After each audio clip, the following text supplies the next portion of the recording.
Just when you all thought it was safe, here he comes again. I've just got a very few slides I'm going to go over on economics. I've touched on some of this earlier, but just a couple other slides on it maybe to drive home some points, and then Matt's going to wrap it up. We'll get into the panel. So this is some budget-based data that we developed using UT extension budgets and some current costs. This was done in 2011. What's not important, I guess, is the actual dollar amount. What's important is the relative amounts one to another. So we didn't have data handy at that point to look at the cost of gain on fescue in a grazing environment. Matt, I believe you're going to present some of that, so we'll cover that. But what I want you to see is let's just look at this column, the relative cost of producing this material. And again, this just takes into account standard budgets. And what I want you to see is natives are a pretty good date. Warm seasons are a pretty good date because they're C4 grasses. They produce more per acre than C3 grasses, and that's why these are both cheaper than that C3 grass. These are C4s. The reason the Bermuda and Big Blue Stem are cheaper than the annual is what we've already talked about. You're not got all those annual input costs. Now in this particular scenario, we put in a pretty good dose of fertility on that Bermuda grass in a hay production setting. Right now I don't remember exactly what we used. It's in this publication actually that there were some copies there. But keep in mind, they're cheaper, and this is a C4, so it's doing pretty well, but these are cheaper because they're perennials. And so again, C4s in terms of hay production certainly a better tool in many respects than cool seasons, and annuals are going to cost you more than perennials, and the native, because of the relatively lower input, is going to be a darn good date. This slide I think I showed you earlier, but just again to repeat, is that what we've got here is in a grazing environment, what we see is all of these C4s are positive return. And again, if we had crabgrass that wasn't planted annually, it would look a lot better. But the key here, why this is being held back, is the planting costs, and this is higher input, and this is lower input. That's what's driving that. And so again, just kind of rehashing that.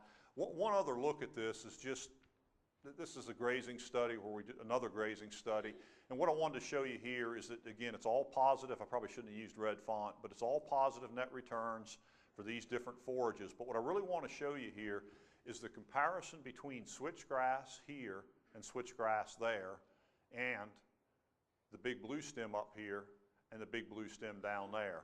So for this location, our net return per acre is considerably higher than for the same forages up here.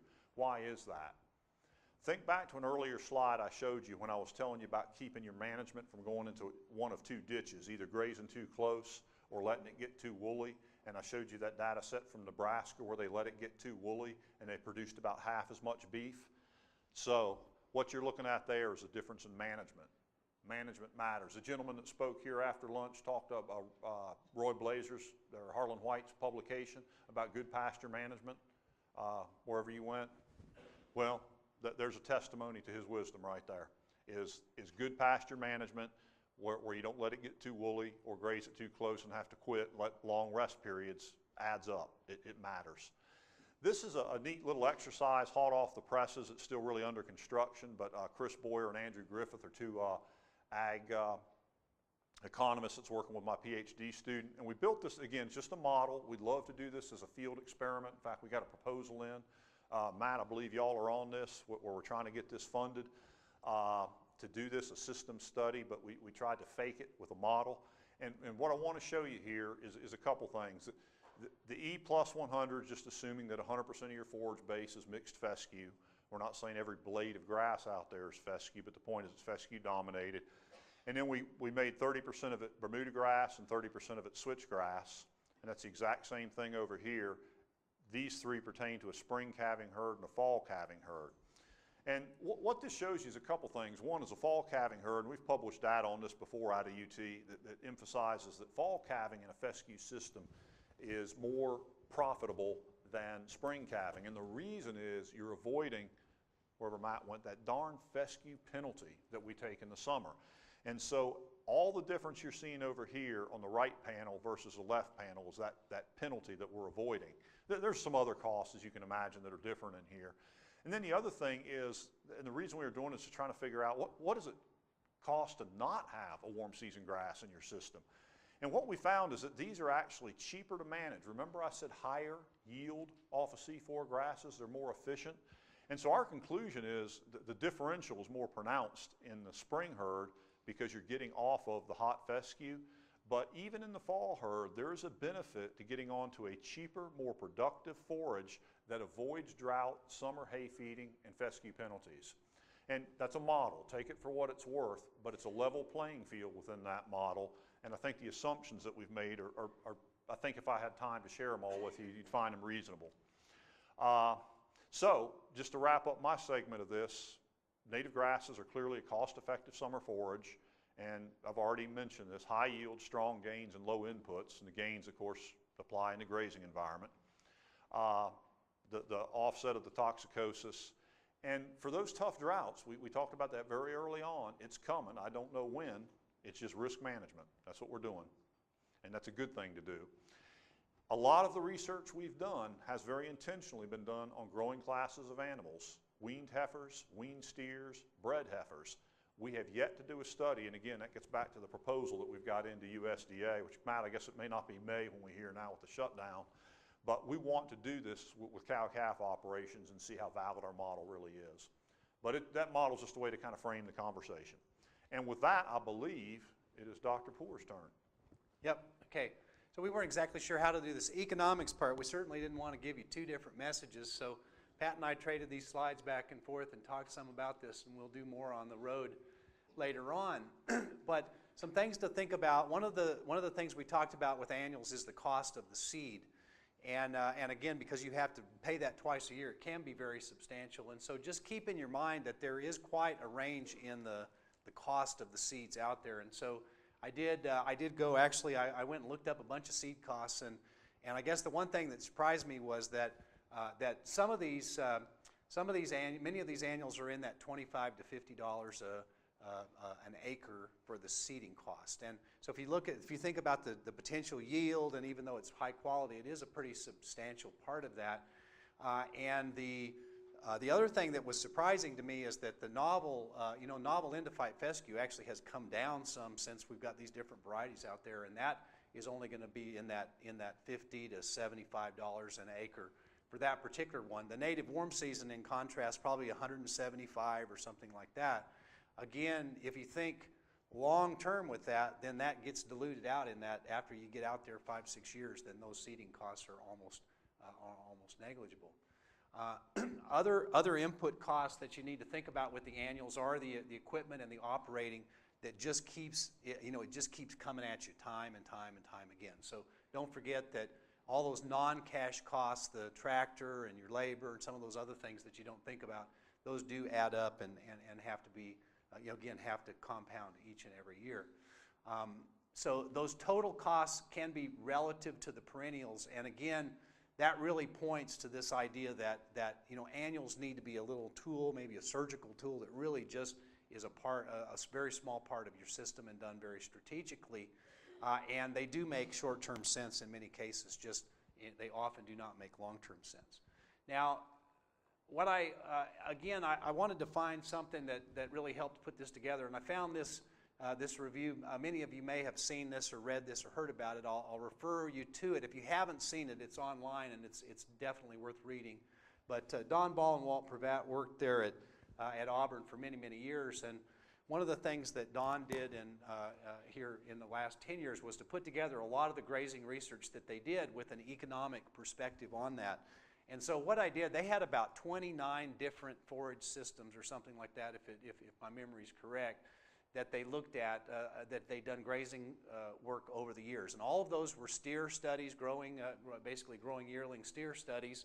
And so what I did here was I pulled out the top ones, the most economical ones, and the least economical ones. And so I've got basically the way this worked out, I've got the 5 least expensive ones here, which were orchard grass with ladino clover, tall fescue with ladino clover, tall fescue bird's foot trefoil, Bermuda grass with vetch, and Sericea lespedeza. Those were the ones that kind of won in terms of low cost of gain, down there between 30 and 50 cents.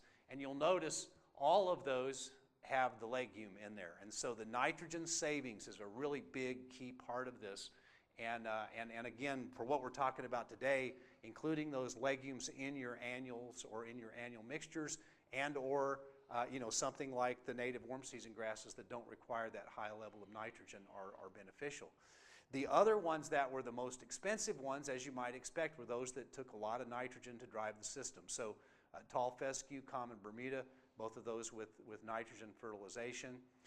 And then sorghum Sudan, they had few annuals in that system, but they did have some studies with sorghum Sudan, and that had like the second highest, $1.35 per pound of gain, which is extremely expensive. Now, understanding that those are taking into account all of the costs and the full nitrogen rate, or a high level of nitrogen that may not be necessary on some systems that we have here. And then common orchard grass with nitrogen was the last one. So the general things that came out of this, those systems that take a lot of nitrogen, and probably the annuals are the ones that are going to be the least economical systems. Now, the unfortunate thing about this data set, no native warm season grasses in this data set. But based on what we know and other work and comparisons with some of these other systems, those would definitely fit up here in this top category, as would probably our novel fescue with legumes as a companion crop. So keep those relationships in mind. Now, the one thing I want to mention here while I'm thinking about this, the sorghum Sudan here assumes that high level of nitrogen, or the full recommended rate of nitrogen, which with a lot of university kind of research, that's kind of the way it is. Say this is what it's supposed to get, that's what it gets. A lot of the stuff I showed you earlier where we were doing conversions and that sort of thing, there was no fertilizer added in those systems. And the reason that we got those kind of yields is the residual nitrogen that's there in these pasture soils. And one of the things that, I guess one of the most recent research projects I've been involved in is with Dr. Alan Franzlubers, who's really looking at trying to understand nitrogen and how it cycles and moves in these pasture systems. And a lot of the work where we just put out the full rate of nitrogen, we probably could have got pretty good production if we had not put any on. So there's a lot more research needed on that, Pat. Really glad to see that interest in doing some cow-calf level economics research, because that really is needed to take us to the next level from this particular stuff. So final word for me on this is annuals do make sense economically in the short term and for some niche uses. Certainly, again, some review of what I said earlier, but improved outcome, and when you're doing these conversion projects, I think clearly those fit. They work best when your soil nutrients are high, again, taking advantage of the legumes and their ability to go into a system. Perhaps it's been fertilized with poultry litter for years, and there's a lot of phosphorus, a lot of potash, a lot of micronutrients that a legume can go right in there without any fertilizer and do a really good job for you. They are inexpensive compared to some of the other short-term nutrition interventions you could do. Feeding, certainly growing high-quality forage as opposed to going down and buying bagged feed is certainly something I'd like you all to consider doing.